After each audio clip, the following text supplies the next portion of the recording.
నమస్తే. Welcome to Golimaar TV. Delhi results వచ్చేసాయి. ఇప్పుడు బీజేపీ అక్కడ అధికారంలోకి రాబోతుంది. దీని ఇంపాక్ట్ నేషనల్ పాలిటిక్స్ మీద ఎలా ఉండబోతుందో మనతో చర్చించడానికి ప్రముఖ రాజకీయ విశ్లేషకులు కృష్ణ సాయిరామ్ గారు మనతో ఉన్నారు. ఆయన అడిగి కొన్ని విషయాలు తెలుసుకుందాం. నమస్తే సార్. సార్, అయితే 2015, 2020లో భారీ మెజార్టీతో అధికారంలోకి వచ్చిన ఆమ్ ఆద్మీ పార్టీ ఇప్పుడు 2025లో పూర్తిగా చితకబడిపోవడానికి కారణం ఏంటి సార్? ముఖ్యంగా ఇది రాజకీయాల్లో ఆత్మహత్యలే తప్ప హత్యలు ఉండవంటారు. దానికి ఉదాహరణగానే మనం ఇప్పుడు ఢిల్లీ రిజల్ట్స్ని చూడాల్సి ఉంటుంది. ఆమ్ ఆద్మీ పార్టీ మధ్యతరగతి విద్యా వర్గాలు, యువత ఆశలకి ప్రతీకగా పుట్టినటువంటి పార్టీ.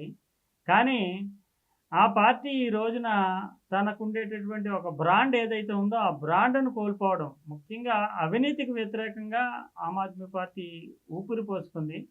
అదే అవినీతిలో ఊబిలో కూరుకుపోయింది అనేటటువంటి వాదన. ఎందుకంటే లిక్కర్ స్కామ్లో కావచ్చు, ఇతరత్ర అనేక అంశాల్లో కావచ్చు, మిడిల్ క్లాస్కి రిప్రజెంటేటివ్గా యాంటీ కరప్షన్ వేవ్లో వచ్చినటువంటి పార్టీ ఈ రోజున అదే చట్టంలో ఒక దోషిగా నిలవాల్సి రావడము, అందులోని చిన్న స్థాయి నాయకులు లేదంటే సాధారణ ఎమ్మెల్యేలు కాకుండా ఆ పార్టీ అధినేత అయినటువంటి అరవింద్ కేజ్రీవాల్ కావచ్చు, లేదంటే ఆ పార్టీలో సెకండ్ ఇన్ కమాండ్గా పేర్కొనేటటువంటి డిప్యూటీ చీఫ్ మినిస్టర్గా చేసినటువంటి మనీష్ సిసోడియా కావచ్చు, వీళ్ళంతా కూడా అవినీతి కేసులను ఎదుర్కోవాల్సి రావడము, అది ప్రధానమైనటువంటి అవరోధంగా ఆ పార్టీ మూలస్తంభమైనటువంటి పునాది అయినటువంటి అవినీతి వ్యతిరేకత దానిని దెబ్బతీసింది. అది భారతీయ జనతా పార్టీకి చాలా అడ్వాంటేజ్గా కలిసి వచ్చింది.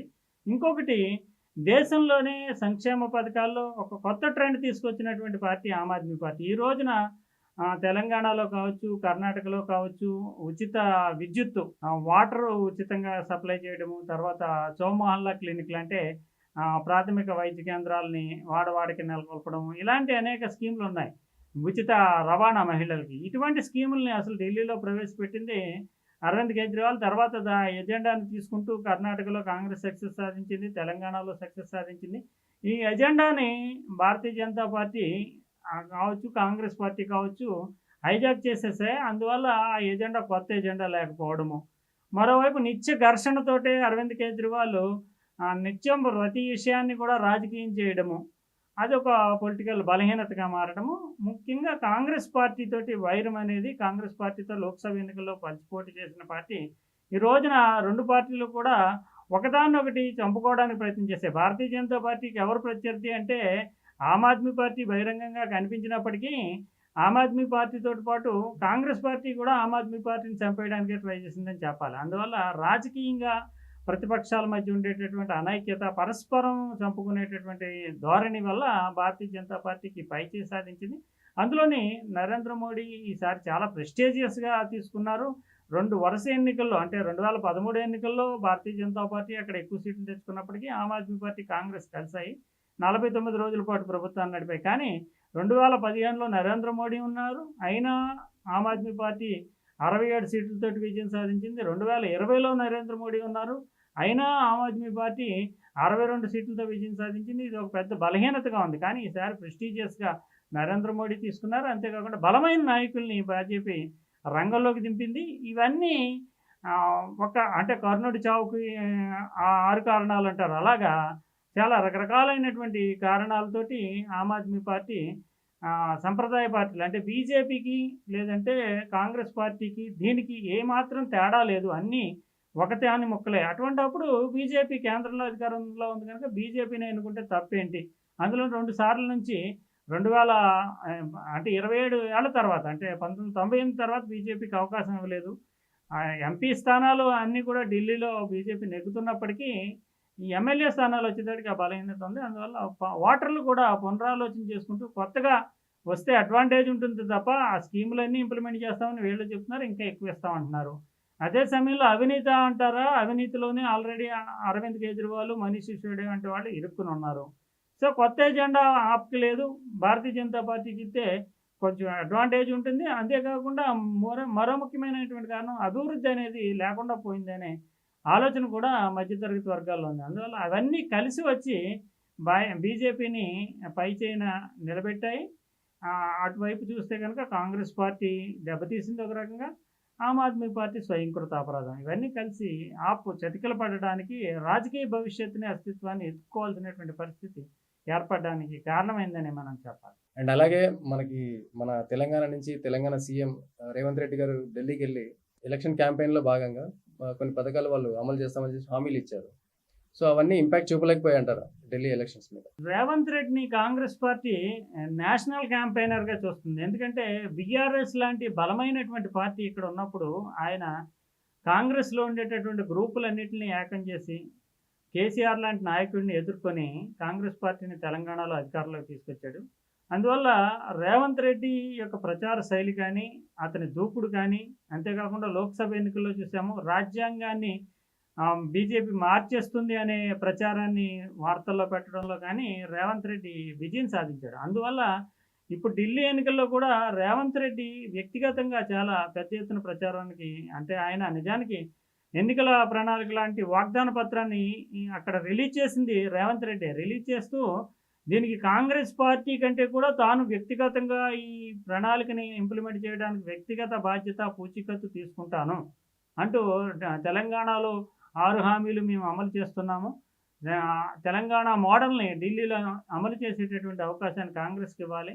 ఇదేదో ఒక పార్టీ చెబుతున్నటువంటి విషయం కాదు. తెలంగాణ ముఖ్యమంత్రిగా నేను ఈ పార్టీ ఇప్పుడు విడుదల చేస్తున్నటువంటి వాగ్దాన పత్రం అమలుకి పూచీకత్తునిస్తున్నాను అంటూ చాలా పెద్ద ఎత్తున భారీగా ఆయన ప్రకటన చేశారు. అందువల్లే రేవంత్ రెడ్డి ఇంపాక్టు ఎక్కువగానే మనం చెప్పాల్సి ఉంటుంది. కానీ రేవంత్ రెడ్డి కానీ, కాంగ్రెస్ పార్టీ కానీ అక్కడ నెగ్గే అవకాశం లేనప్పుడు ఎవరు ఏం చేయలేరు. అందువల్లనే వెంటనే ఈ రిజల్ట్స్ ఒకవైపు వస్తున్న వెంటనే తెలంగాణలో కాంగ్రెస్ పార్టీకి, రేవంత్ రెడ్డికి ప్రత్యర్థులు అయినటువంటి కేటీఆర్ కావచ్చు, హరీష్ రావు కావచ్చు తీవ్రంగా స్పందించారు. కాంగ్రెస్ పార్టీకి అభినందనలు, కంగ్రాచ్యులేషన్స్ టు కాంగ్రెస్ పార్టీ అంటూ కేటీఆర్ ఒక వ్యాఖ్య చేస్తూ, ట్వీట్ చేస్తూ బీజేపీని నెగ్గించినటువంటి కాంగ్రెస్ పార్టీకి అభినందనలు అంటూ ఆయన చేయడం కానీ, మరోవైపు రేవంత్ రెడ్డి ఎప్పుడూ వాడుతూ ఉంటారు ఒక పదాన్ని, ఏంటంటే గాడిద గుడ్డు అనేటటువంటి పదాన్ని.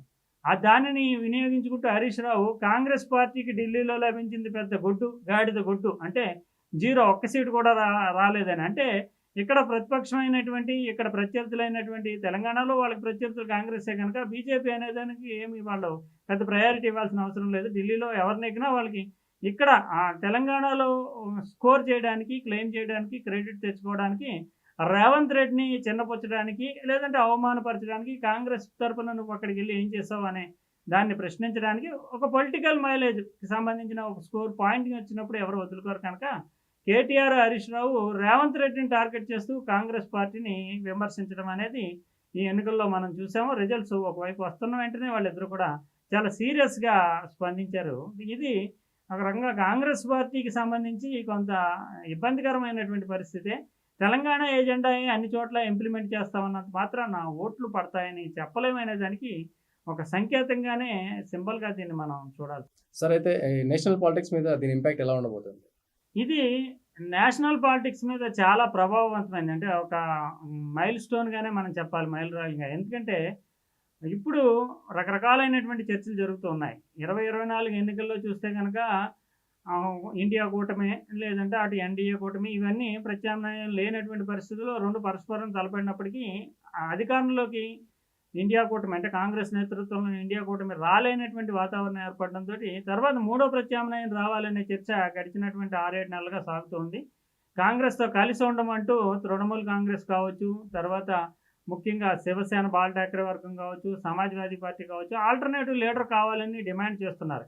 ఇక్కడ కాంగ్రెస్ పార్టీకి ఒక బలహీనత ఏర్పడినటువంటి పరిస్థితి. ముఖ్యంగా అరవింద్ కేజ్రీవాల్ లాంటి వాళ్ళు ఇంకొక తృతీయ ప్రత్యామ్నాయాన్ని ఏర్పాటు చేసుకోవాలంటూ హర్యానాలో కాంగ్రెస్తో కలిసి వెళ్ళకపోవడము, కాంగ్రెస్ కూడా హర్యానాలో ఆమ్ ఆద్మీ పార్టీని దూరం పెట్టడము, ఢిల్లీలో ఆమ్ ఆద్మీ పార్టీ, కాంగ్రెస్ విడివిడిగా పోటీ చేయడం, వీటితోటి ఏంటంటే మూడో పక్షం రావాలి అనేటటువంటి డిమాండ్ ఒక రాజకీయ చర్చగా మారింది. కానీ ఇప్పుడు ఆమ్ ఆద్మీ పార్టీ ఓడిపోవడము, కాంగ్రెస్ పార్టీ తీవ్రంగా దెబ్బతినడంతో ఎన్డీఏ, బీజేపీ కూటమికి ప్రత్యామ్నాయంగా అన్ని పార్టీలు ఏకం కాకపోతే తప్పదు, ఒక అనివార్యత, అది పొలిటికల్ కంపల్షన్ అనేటటువంటి ఒక వాస్తవాన్ని ఈ ఎన్నికలు ఆవిష్కరించాయి. అందువల్ల తృతీయ ప్రత్యామ్నాయం అనేటటువంటి పరిస్థితి ఇంకా ఇప్పట్లో ఏర్పడే అవకాశం లేదు.